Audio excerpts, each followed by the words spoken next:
পৰিদৰ্শন কৰি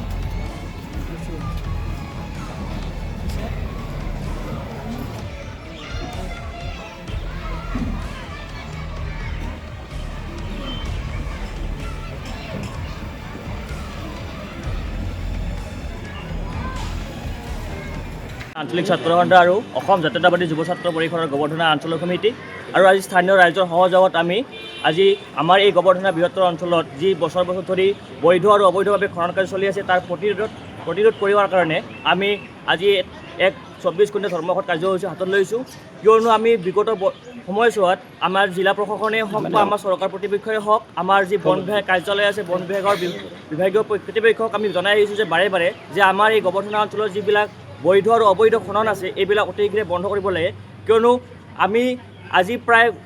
কেইবছৰ আগতে আমি আমাৰ এই অঞ্চলটোৰ পৰা ভালেকেইখন গাঁও হেৰুৱাইছোঁ আৰু আমাৰ যি বাকী আছে এই গাঁওখন আমি হেৰুৱাব নিবিচাৰোঁ। আপোনালোকে যদি বৰ্তমানলৈ লক্ষ্য কৰে তেতিয়াহ'লে দেখিব যে আমাৰ এই বেকী নৈত যি বছৰ ধৰি যিধৰণে তেওঁলোকে ধাৰাবাহিকভাৱে খনন কাৰ্য চলি আছে তেওঁলোকে জিঅ' বেগৰ অপেৰেৰে গাড়ীবিলাক অভাৰলোডিং গাড়ীবিলাক অহা যোৱা কৰিছে, যাৰ ফলত আমাৰ বছৰে বছৰে গৰাখহনীয়া হৈ আছে আৰু যাৰ ফলত আমাৰ এই অঞ্চলত যিবিলাক খিলঞ্জীয়া লোক বসবাস কৰি আছে, যিবিলাক কৃষিজীৱী লোক বাস কৰি আছে বা যিবিলাক আমাৰ অনুষ্ঠান প্ৰতিষ্ঠান আছে মন্দিৰ মছজিদে হওক বা শিক্ষা অনুষ্ঠানেই হওক এই সকলোবিলাক কিন্তু ভাবুকিৰ সন্মুখীন হৈ আছে। শিল বালি খনন বন্ধ কৰে তাৰ কাৰণে আমি কি কৰিছিলোঁ যে আমি বিভিন্ন বিভাগত অৰ্থাৎ এই হেৰিৰ লগত জড়িত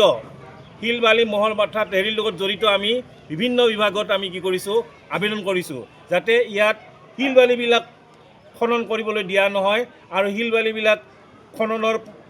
প্ৰতিৰোধ কৰাৰ কাৰণে চৰকাৰে ব্যৱস্থা লয়। কিন্তু সেই আমাৰ দাবী সেই আমাৰ আবেদন চৰকাৰে আজিলৈকে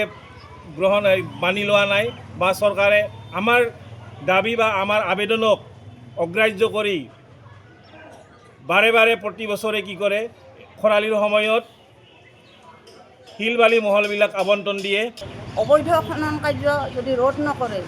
চৰকাৰে যে কৈ থাকে যে দেশৰ মাটি ভেটি ৰক্ষাৰ কাৰণে আমি এইখন চৰকাৰ, কিন্তু আমাৰ এই যিটো কাৰ্যসূচী আমাৰ বৰ্তমান খনন কাৰ্য আৰম্ভ হৈছে